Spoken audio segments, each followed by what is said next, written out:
Nous sommes ici dans la cathédrale Sainte-Marie de Bayonne.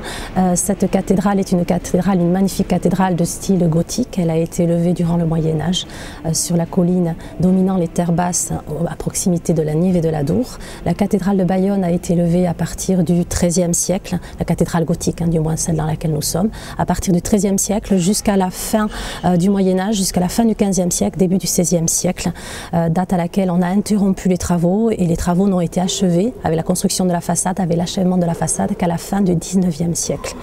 Auparavant, cette cathédrale a été élevée en fait à l'emplacement d'une ancienne cathédrale qui était, elle, une cathédrale de style roman.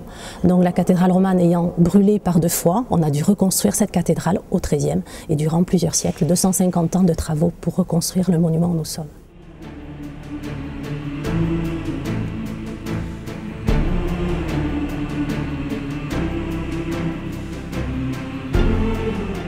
C'est une cathédrale de style gothique, donc de style gothique septentrional, c'est-à-dire que les maîtres d'œuvre qui sont venus travailler à Bayonne se sont inspirés des cathédrales de Reims et de Soissons, donc des monuments qui ont été élevés en Bourgogne. Donc très loin d'ici, ces maîtres d'œuvre se déplaçaient le long des chemins vers Saint-Jacques-de-Compostelle et la cathédrale a été élevée dans le style gothique, le pur style gothique que l'on avait dans le nord de la France.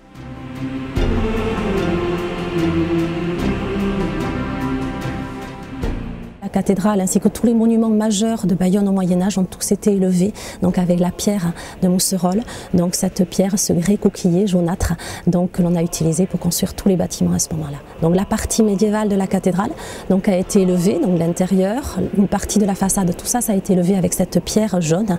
Par contre, les parties que l'on a terminées par la suite à la fin du XIXe siècle, ces parties-là ont été élevées avec une autre pierre, puisque la carrière de Mousserolles ayant été épuisée donc, à la fin du Moyen-Âge, on n'a plus pu utiliser cette pierre, on a utilisé une autre pierre du calcaire.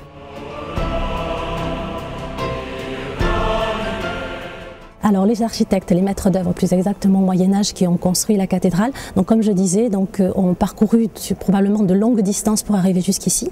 Donc ils venaient probablement de Soissons, peut-être le maître de Soissons est venu travailler à la cathédrale et donc ils ont permis de reconstruire dans ce style-là alors qu'on ne le connaissait pas du tout. Quand on a élevé la cathédrale, on a commencé les travaux en 1257, en 1257. À ce moment-là, le style gothique n'était pas du tout connu à l'endroit où nous sommes. Il a été découvert par la suite et la cathédrale de Bayonne, à ce titre-là, on peut dire, a été novatrice et a lancé un style ici, là où nous sommes.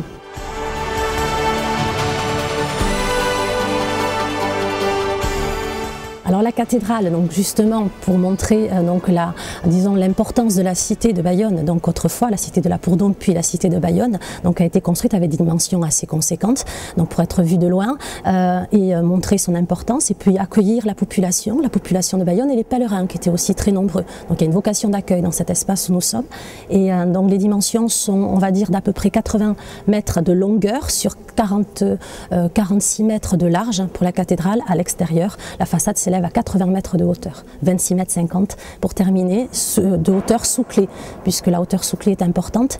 Et quand on rentre dans la cathédrale, on a toujours une impression d'élancement qui est due à cette hauteur, mais surtout le fait que la nef, là où nous sommes, est très étroite et très fine.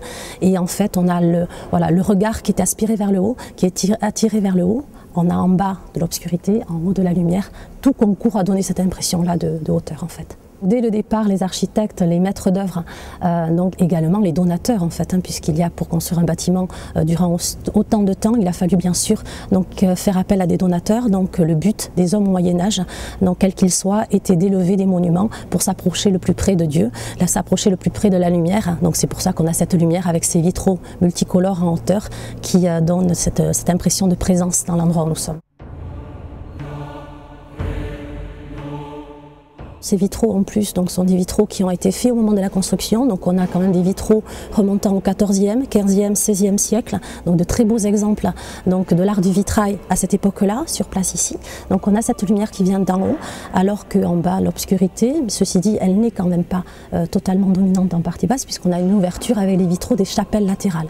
Donc voilà, donc on a quand même un monument qui est malgré tout donc, très très lumineux ici. C'est en fait la recherche donc, des architectes gothiques d'avoir une lumière omniprésente dans le bâtiment.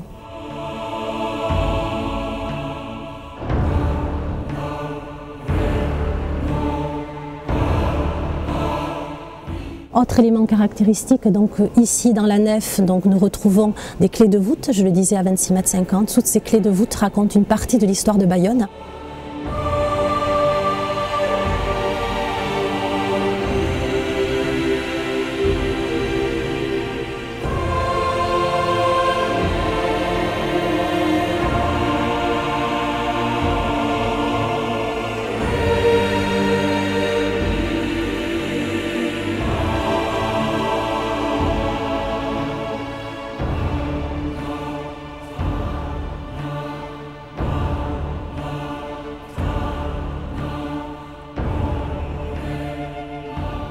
À l'intérieur de la cathédrale, donc en plus de la nef, donc qui servait bien sûr pour les offices, donc dès le départ et pour les habitants, pour les fidèles, donc il y a ici toute une série de chapelles.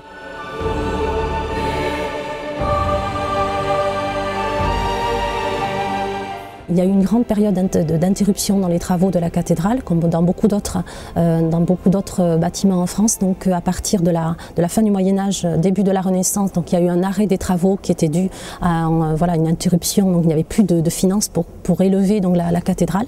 Et donc ces travaux se sont interrompus à ce moment-là et on a repris les travaux grâce à un généreux donateur à la fin du 19e siècle. Il y avait également la volonté d'un évêque qui s'appelait Monseigneur Lacroix, qui souhaitait que la cathédrale redevienne aussi belle qu'elle avait été au Moyen-Âge. Il a voulu que la cathédrale soit redécorée, soit restaurée, soit agrandie et soit terminée et achevée. Donc ça a été fait grâce au legs de M. Lormand.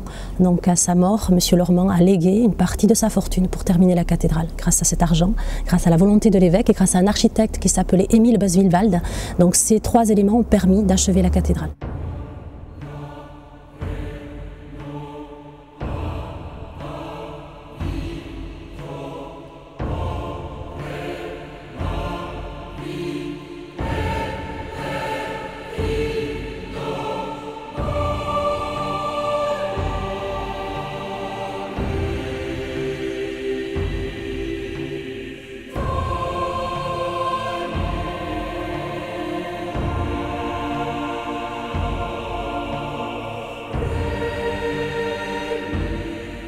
Le gros secret de la cathédrale, le grand trésor, il y en a deux, c'est la crypte.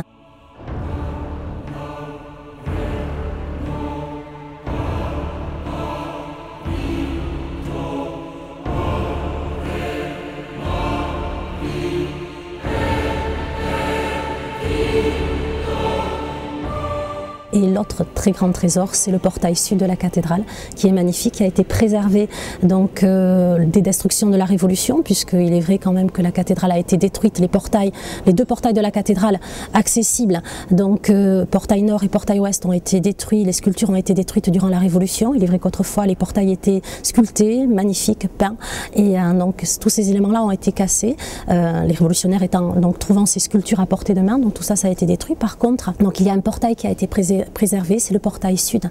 Il a été préservé puisque à peu près 60 ans avant la Révolution, on avait aménagé un mur de chaque côté, pas pour le protéger, c'est parce qu'on n'en avait plus besoin.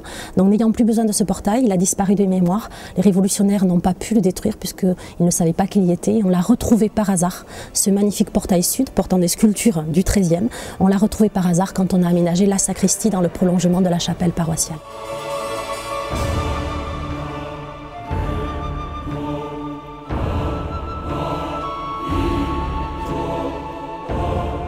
La cathédrale donc, a été bien sûr, comme beaucoup d'autres monuments en France, classée au titre des monuments historiques en 1862. Donc ça c'est un premier classement pour la cathédrale, donc, qui n'est pas non plus à négliger. Et il est vrai qu'en 1998, la cathédrale a été classée donc, par l'UNESCO donc, au titre du patrimoine mondial de l'humanité. Exactement, ce sont les chemins vers Saint-Jacques-de-Compostelle qui ont été classés. Des monuments majeurs sur les chemins vers Saint-Jacques-de-Compostelle en France ont été classés à cette occasion-là, dont la cathédrale de Bayonne, plus exactement son cœur. Le cœur de la cathédrale qui a été élevée à partir du XIIIe siècle, donc dans le style septentrional, donc des grandes cathédrales gothiques du nord de la France.